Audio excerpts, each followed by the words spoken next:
क्या कानूनी तौर पर हेमा मालिनी का भी होगा धर्मेंद्र की संपत्ति में अधिकार? नमस्कार, स्वागत है आपका न्यूज़ 18 का डिजिटल प्लेटफॉर्म देख रहे हैं आप। मैं हूं आपके साथ देवकृष्ण भौंडली। दूसरी पत्नी हेमा मालिनी है। हालांकि दूसरी शादी हिंदू मैरिज एक्ट के अनुसार नहीं हुई थी। कानूनन दूसरी शादी की मान्यता को लेकर सवाल उठते रहते हैं। तो क्या उनकी दूसरी पत्नी और बॉलीवुड की टॉप एक्ट्रेस हेमा मालिनी का भी उनकी संपत्ति में अधिकार होगा?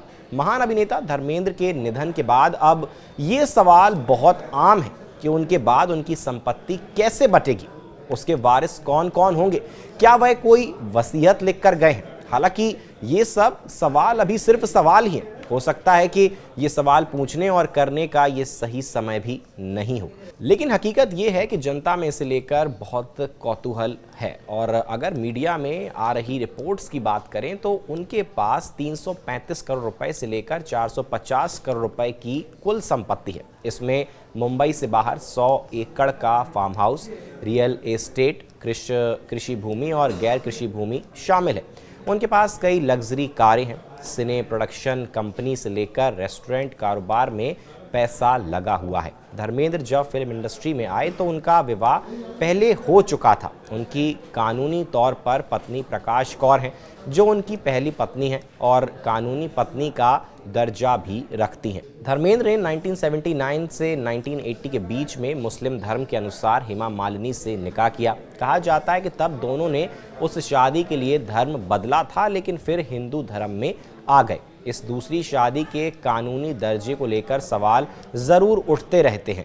तो क्या धर्मेंद्र की संपत्ति में मथुरा से सांसद और शीर्ष अभिनेत्री रही हेमा का कानूनी तौर पर कुछ हिस्सा बनता है? हालांकि कानूनी जानकार इस बात को लेकर एक मत हैं कि उनकी संपत्ति में पहली पत्नी प्रकाश कौर, पहली शादी से 2 बेटे और 2 बेटियों के अलावा हेमा से 2 बेटियों का हिस्सा तो बनता है। सुप्रीम कोर्ट की वकील शौर्या तिवारी कहती हैं कि किसी की संपत्ति में अधिकार कई तरीके से तय होते हैं। उसमें क्लेम, वसीयत, लीगल इंटरप्रिटेशन, वारिसान जैसे पहलू शामिल होते हैं। क्लेम आमतौर पर फाइल करना होता है और ये दावा करना होता है कि अमुक संपत्ति में क्यों उनका भी हिस्सा बनता है। फिर जिसकी संपत्ति हो, अगर वो कोई वसीयत कर रहा हो तो उसमें नाम होना चाहिए, अन्यथा इसे चैलेंज भी किया जा सकता है। जैसे दिल्ली के बिजनेसमैन और उद्योगपति संजय कपूर के निधन के मामले में हो रहा है, जिसमें उनकी दूसरी पत्नी करिश्मा कपूर के उनसे हुए 2 बच्चों ने अदालत में चुनौती दी है। सुप्रीम कोर्ट की वकील शौर्या तिवारी कहती हैं कि किसी की संपत्ति में अधिकार कई तरीके से तय होते हैं। उसमें क्लेम, वसीयत, लीगल इंटरप्रिटेशन, वारिसाना जैसे पहलू शामिल होते हैं।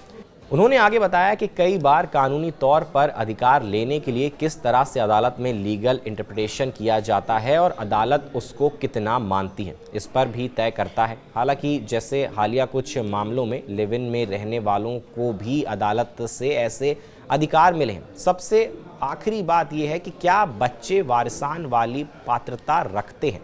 अगर बच्चों के जन्म प्रमाण पत्र और कानूनी दस्तावेजों में पिता के तौर पर नाम आया है तो बच्चों का हक बनता है उस वसीयत में, उस संपत्ति में। अब आइए जानते हैं कि दस्तावेज और कानूनी तौर पर धर्मेंद्र और हेमा मालिनी की शादी को लेकर क्या कहा जाता है और क्या कुछ माना जाता रहा है। कानूनी कागजों और दस्तावेजों की बात करें तो किसी भी सार्वजनिक भरोसेमंद कानूनी दस्तावेज में यह स्पष्ट प्रमाण नहीं मिला है कि धर्मेंद्र ने हेमा मालिनी को वैध पत्नी के रूप में कानूनी विवाह पंजीकरण कराया हो।